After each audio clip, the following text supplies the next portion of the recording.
Ekologi tumbuhan invasif. Present by Fajar Irianto dengan PP 2010421028, Tania Valencia dengan PP 2010422037, dosen pengampu Dr. Sofiani. Assalamualaikum warahmatullahi wabarakatuh, Bapak, Ibu, dan rekan-rekan semuanya. Perkenalkan, saya Tania Valencia dengan nomor BP 2010-422037. Bersama rekan saya di sini ada Fajar Irianto dengan nomor BP 2010-421028. Kami mahasiswa biologi Universitas Andalas di sini akan memberikan sedikit pemaparan terkait materi ekologi tumbuhan, yaitu tumbuhan invasif. Nah, sebelum menelaah lebih lanjut, ada baiknya nih kita tahu pengertian dari tumbuhan invasif.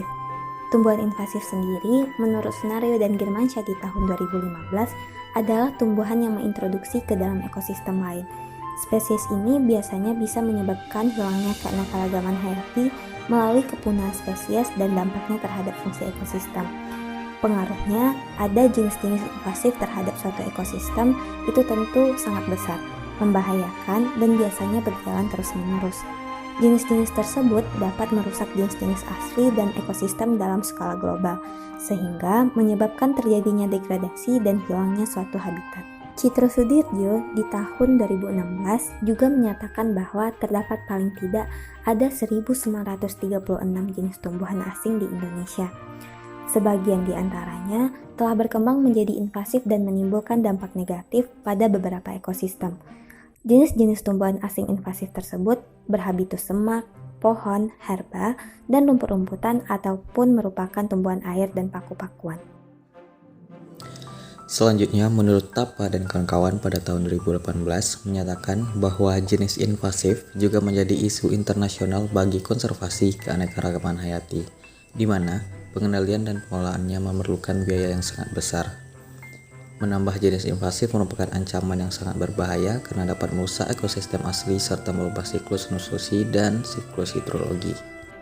Spesies tumbuhan invasif yang paling serius mengancam ekologi di suatu habitat adalah spesies yang tidak memiliki musuh alami, alat perkembangan generatif dan vegetatif, dan penyebarannya mudah, cepat membentuk naungan, umumnya memiliki habitus semak, liana, herba pohon, dan palem.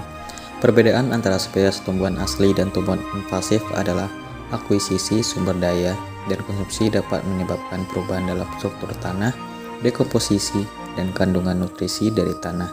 Dengan demikian, spesies tumbuhan invasif merupakan penghalang serius bagi upaya konservasi dengan dampak yang ditimbulkan. Selanjutnya, kita akan masuk kepada contoh-contoh tumbuhan invasif yang ada di Indonesia. Nah, yang pertama itu ada Clidemia hirta. Bisa dilihat di sini, Clidemia hirta merupakan tumbuhan gulma dan invasif yang banyak tumbuh di lahan pertanian, lahan bekas tebangan, dan merupakan spesies pionir yang agresif karena kemampuan bijinya berkecambah cepat dan menginvasi tempat-tempat terbuka, tanah longsor, tepi jalan, jalan setapak, ladang bekas tebangan, dan rumpang di hutan, serta dapat cepat tumbuh dan toleran terhadap naungan. Clidemia hirta tercatat dalam 100 spesies asing paling invasif di dunia atau disingkat sebagai ISSG di tahun 2005. Tingkat kehadiran Clidemia hirta sangat tinggi, hampir ditemukan pada semua plot sehingga mendominasi dan memiliki pengaruh di komunitasnya. Spesies tersebut berasal dari Amerika Utara yaitu Meksiko dan Amerika Selatan yaitu tepatnya di daerah tropis dan Karibia. Kita lanjut ke contoh yang kedua. Di sini ada Acacia mangium. Acacia mangium dikenal dengan nama akasia, merupakan salah satu spesies pohon yang cepat tumbuh dan paling banyak digunakan dalam program ilmu kehutanan dan perkebunan di seluruh Asia dan Pasifik. Pertumbuhannya yang sangat cepat, kualitas kayunya yang baik, dan kemampuan toleransinya terhadap berbagai jenis tanah dan lingkungan membuat Acacia mangium tidak memerlukan persyaratan tumbuh yang tinggi. Jenis ini dapat tumbuh pada tanah yang miskin hara, pada alang-alang, bekas tebangan, tanah-tanah tererosi, tanah berbatu, dan juga pada tanah aluvial. Jenis tumbuhan ini tumbuh baik pada tanah laterit, yaitu tanah dengan kandungan oksida besi dan aluminium yang tinggi. Meskipun demikian, jenis ini tidak toleran terhadap naungan dan lingkungan salin atau asin. Di bawah naungan, akasia akan tumbuh kerdil dan kurus.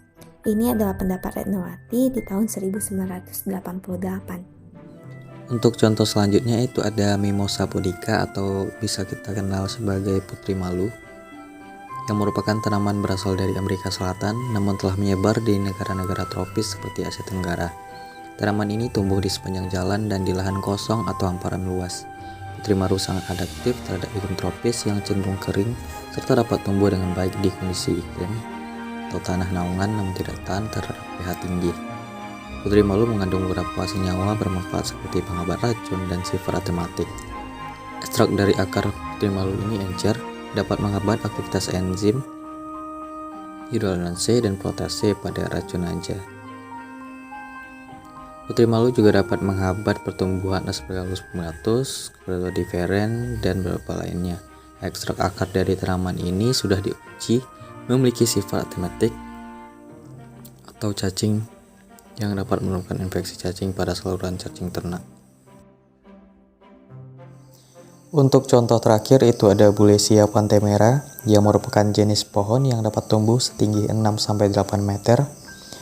Menurut Baker dan Van der Brink pada tahun 1968, tanaman ini merupakan jenis pionir yang memproduksi banyak bibit dan tumbuh secara cepat di lokasi dengan keterbukaan kanopi yang luas. Persebarannya terjadi secara cepat melalui ekspansi cabang-cabang pohon pada periode awal pertumbuhan. Jenis ini memiliki kemampuan menumbuhkan terobosan apabila dipotong dan bersifat autogami yang memungkinkan satu pohon dapat berfungsi tanpa perlu pohon lain, dengan kecepatan produksi yang jauh melebihi taxa aslinya. Baik, sekian pemaparan kami mengenai ekologi tumbuhan invasif. Terima kasih atas perhatiannya. Mohon maaf jikalau ada salah kata dalam penyampaian. Kami ucapkan terima kasih. Wassalamualaikum warahmatullahi wabarakatuh.